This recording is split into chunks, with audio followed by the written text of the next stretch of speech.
Guys welcome back to my YouTube channel. আমি শর্মিলা আর তোমরা দেখছো আমার ইউটিউব চ্যানেল শর্মিলা পার্সোনাল লাইফে। তো আজকে থেকে আমি একটা নতুন ড্রামা ক্লাস শুরু করেছি। তো অবশ্যই আমি পারি না, বাট ট্রাই করছি।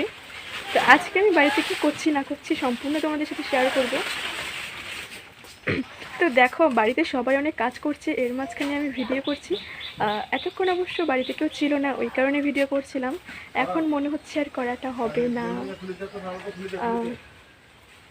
ছাগলের জন্য ঘাস নিয়ে ওই কারণে ভাই কাঁঠাল গাছ কাটলো, আর বাবা ছিল শস্যের জমিতে খেয়ে অনেকগুলো শস্য গাছ কেটেছিল অনেকদিন আগে। তো শস্য ছিঁড়েছিল, তো সেই শস্যের গাছগুলো বাড়িতে নিয়ে আসছে।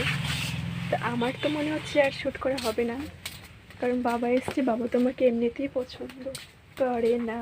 এখন নাটক শুরু করি, এরপরে কী হবে তাই ভাবছি। আমার চুলগুলো এমন কেন লাগছে আমি বুঝতে পারছি না। আমার চুলে প্রচুর পরিমাণে দোয়াগা বেরিয়ে গেছে, এর জন্য সলিউশন কী করবো তাই ভাবছি।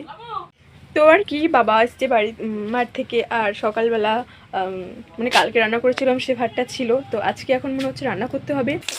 টলি ওল্লা করতে গিয়ে সব মাঝখানেই পড়ে গেছে, আর এখন পাপাটা দুজনে মিলে এদিকে সরাচ্ছে।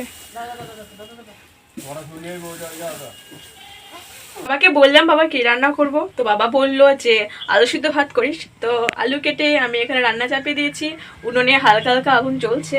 রান্নাঘরে তো আলু সিদ্ধ ভাত হচ্ছে, বেশি কিছু তা দিতে হবে না, বেশি কিছু করতে হবে না, তাই একটু ভাবলাম কি শ্যুট করে আসি। তো আমাকে কি বাবা বাবা লাগছে সেটা একটু কমেন্ট করে জানিও। আমার বাবার জামা পরেছি, বাবার গামছা পরেছি, বাবা যেভাবে মাঠে যায়। আমার রান্না হয়ে গেছে, তো ভাতের ফ্যানটা ঝরাতে দিয়েছি। এখানে আলু সিদ্ধ চাপিয়েছিলাম, তো আলু সিদ্ধটাও হয়ে গেছে। ও হো গাইস, ওয়েট, আমাকে কমেন্ট করে জানাও যে আমাকে বাবা বাবা লাগছে কি না, আমি কি বাবা হতে পারবো। জানো কমেন্ট করো। আরে দেরি করো না, তাড়াতাড়ি কমেন্ট করো। গাইস সকাল ধরেছে, শ্যুটটা করেছি না, ওইটা হয়নি, ওই কারণে আবার ট্রাই করতে হচ্ছে। ওরে আব্বা, আব্বা 5টা টাকা দে। টাকা দিয়ে কি করবি?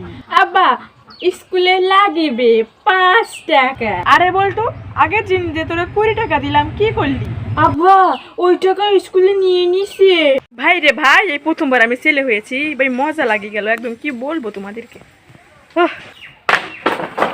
বাড়ির ছেলেকে টাকা পয়সা দেয়, বেশ ঠকিয়ে পয়সা নিয়ে যায়, আর আমি বাড়ির মেয়ে হয়েছি বলে সারাদিন শুধু আমাকে দিয়ে কাজ করায়। এই কর সেই কর, সারাদিনে কাজ করতে হয় আমাকে।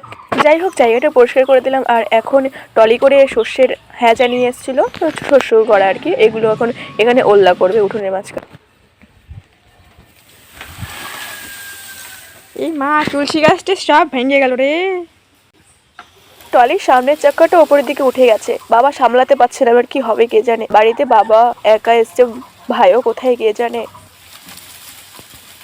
2 গাড়ি আনা হয়েছে, বাবা আবার মাঠে যাবে।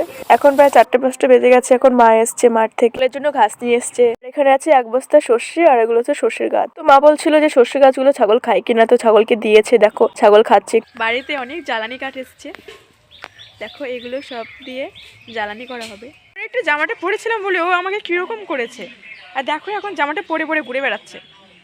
জামাটা ট্রাঙ্কে ছিল, বাবা দেখে আমি ভদ্র হয়ে গেছি, ওই কারণে এত সুন্দর করে পোজ দিচ্ছে। আর কুরকুরে কিনেছি, আমি কুরকুরে খুঁজছি, তাই আমাকে দিচ্ছে না, অথচ ছাগলকে খাওয়াচ্ছে। এতে বোঝা যায় কি আমাদের বাড়িতে আমাকে কেউ ভালোবাসে না। তো কী আর করবো, ভালো না বাসলে নেই, সেই দুঃখে তো পড়ে থাকলে হবে না, জিনিসকে তো চালাতে হবে। তো আজকের জন্য ভিডিওটা আমি এখানে স্টপ করছি। তো ভিডিওটা কেমন লাগলো অবশ্যই কমেন্ট করে জানাবে। আমি জানি ভিডিও ভালো হয়নি, এরপরেও বলছি আর কি। তো টাটা, বাই বাই।